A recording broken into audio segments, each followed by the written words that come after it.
Hello friends, welcome to Rathi's kitchen. நான் உங்கள் ஏமா பேசுகிறேன். இன்றைக்கி நம்ம சேனலில் வாழைப்பூ கட்லட் எப்படி செய்கிறது தான் பார்க்க போகிறோம். ஃப்ரெண்ட்ஸ், வாழைப்பூவில் இது போல் கட்லட் செஞ்சு கொடுத்தீங்கன்னா குழந்தைங்களுக்கு வாழைப்பூவில் தான் நீங்கள் செஞ்சீங்கன்னு தெரியாது. அந்த அளவுக்கு நல்ல டேஸ்ட்டாக இருக்கும். வீட்டில் குழந்தைங்கலேருந்து பெரியவங்க வரைக்குமே ரொம்ப விருப்பமாக சாப்பிடுவாங்க. ரொம்ப ஹெல்த்தியான ரெசிபியும் கூட.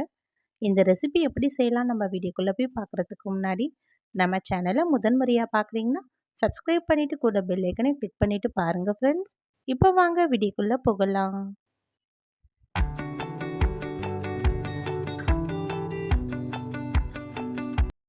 ஃப்ரெண்ட்ஸ், இந்த வாழைப்பூ கட்லெட் செய்கிறதுக்காக இப்போ நான் ஒரு சின்ன வாழைப்பூ எடுத்திருக்கேன். இதை க்ளீன் பண்ணிவிட்டு நல்லா தண்ணியில் போட்டு அலசிட்டு இப்போ ஒரு பாத்திரத்தில் சேர்த்துருக்கேன். இப்போ இந்த வாழைப்புக்கு தேவையான அளவுக்கு தண்ணி சேர்த்து நம்ம வேக வைக்க போகிறோம். இதை ஒரு 5 நிமிஷத்துக்கு அப்படியே நம்ம மீடியம் ஃப்ளேம்லேயே வச்சு வேக வச்சா போதும். இது உடனடியாக வெந்துடும். இது நல்லா வெந்து வந்துடுச்சு. ஒரு 5 நிமிஷம் ஆனதுக்கப்புறம் நம்ம ஸ்டவ் ஆஃப் பண்ணி விட்டுடலாம். இது 5 நிமிஷத்துலேயே தாராளமாக வெந்துடும். அப்படி நமக்கு டவுட்டாக இருக்கிறதா இருந்ததுன்னா இப்போ ஒரு பூ எடுத்து நம்ம இது போல் கிள்ளி பார்க்கலாம். எந்த அளவுக்கு நல்லா சாஃப்டாக வெந்திருக்குல்ல. இப்போ நம்ம தண்ணியை வடிச்சிட்டு இதை நல்லா ஆற வச்சிடலாம். கொஞ்சம் ஆறி வந்ததுக்கப்புறமா மிக்ஸி ஜாரில் சேர்த்து இதை நல்லா ஒரு 2-3 செகண்டுக்கு அப்படியே நம்ம இந்த அளவுக்கு அரைச்சி எடுத்துக்கலாம். ரொம்ப க்ரீமாக அரைக்கக்கூடாது. கொஞ்சம் கொரகொரப்பாக அந்த பூ வந்து நல்லா உடஞ்சி வரணும். அந்த அளவுக்கு அரைச்சிட்டு இப்போ ஒரு பாத்திரத்தில் மாற்றிக்கலாம். இப்போ ஒரு அகலமான பாத்திரத்தில் இந்த வாழைப்பூவை மாற்றியாச்சு. இப்போ இது கூடவே 3 மீடியம் சைஸு உருளைக்கிழங்கு வேக வச்சுருக்கேன். தோலை உரிச்சிட்டு இந்த உருளைக்கிழங்கை நல்லா மேஷ் பண்ணிவிட்டு இந்த வாழைப்பூவோடு சேர்த்துக்கலாம். வாழைப்பூ கூட இது போல் உருளைக்கிழங்கு சேர்த்து செஞ்சோன்னா ரொம்ப டேஸ்ட்டு நல்லாயிருக்கும். குழந்தைங்களுக்கு நீங்கள் வாழைப்பூவில் தான் இந்த கட்லெட் செஞ்சீங்கன்னு சுத்தமாக தெரியாது. இப்போ இது கூட கொஞ்சமாக கொத்தமல்லி இலைகள், ஒரு மீடியம் சைஸ் வெங்காயம் சின்ன சின்னதாக கட் பண்ணி சேர்த்துக்கலாம். இது கூடவே 1/2 ஸ்பூன் அளவுக்கு கொத்தமல்லி பவுடர் சேர்த்துக்கலாம். 1/2 ஸ்பூன் அளவுக்கு குழம்பு மிளகாய் தூள். இதுக்கு தேவையான அளவுக்கு உப்பு சேர்த்துக்கலாம். நான் 1/2 ஸ்பூன் அளவுக்கு தான் உப்பு சேர்த்துருக்கேன். பார்த்து குறைவாகவே சேர்த்துப்போம். அதுக்கப்புறம் பத்தலைன்னா நீங்கள் உப்பு சேர்த்துக்குங்க. இப்போ நல்லா இது போல் நல்லா கலந்து விட்டுடலாம். நல்லா வந்து இந்த உருளைக்கிழங்கு வாழைப்பூவோடு நல்லா மிக்ஸ் ஆகிற அளவுக்கு நல்லா கலந்து விட்டுடணும். இது போல் மாவு பதத்தில் நல்லா பிணைஞ்சு விடணும். நல்லா பிணைஞ்சு விட்டதுக்கு அப்புறமா இதுலேயே நல்லா திக்னஸ்க்காக நம்ம பிரெட் க்ரம்ஸ் சேர்க்க போகிறோம். பிரெட் க்ரம்ஸ் நான் வீட்டில் அரைச்சி வச்சுருக்கேன். இதில் 2லேருந்து 3 டேபிள் ஸ்பூன் நமக்கு இதில் ஈரத்தன்மை குறையிற அளவுக்கு நம்ம இந்த பிரெட் க்ரம்ஸ் சேர்க்கணும். இந்த உருளைக்கிழங்கும் வாழைப்பூலையும் கொஞ்சம் ஈரத்தன்மை இருக்குல்ல, அதெல்லாம் கொஞ்சம் ஈரத்தன்மை குறையிறதுக்காக இந்த அளவு பிரெட் க்ரம்ஸ் சேர்த்துட்டு அதையும் நல்லா கலந்து விட்டாச்சு. இப்போ ஒரு மிக்சிங் பவுலில் 3லேருந்து 4 டேபிள் ஸ்பூன் அளவுக்கு கார்ன்ஃப்ளவர் மாவு சேர்த்துக்கலாம். கார்ன்ஃப்ளவர் மாவு சேர்த்துட்டு இது கூடவே 1/4 டம்ளர் அளவுக்கு தண்ணி சேர்த்துட்டு இந்த கார்ன்ஃப்ளவர் மாவு கட்டிப்படாமல் நல்லா தண்ணியை கரைச்சி விடணும்.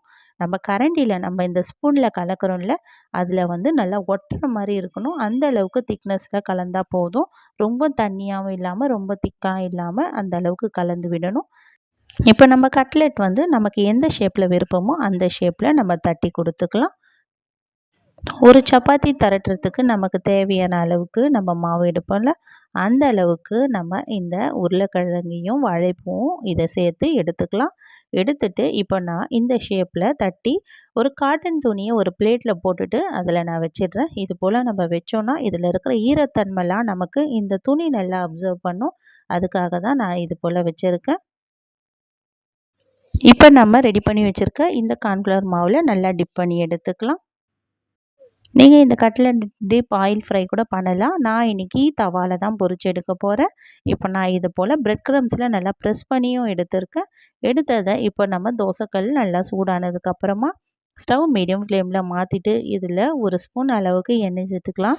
எண்ணெய் சேர்த்துட்டு ஸ்டவ்வை வந்து லோ ஃப்ளேமில் வச்சிடலாம். வச்சுட்டு அதுக்கப்புறமா இது கட்லெட்டெல்லாம் சேர்த்ததுக்கப்புறம் மீடியம் ஃப்ளேமில் மாற்றிக்கலாம்.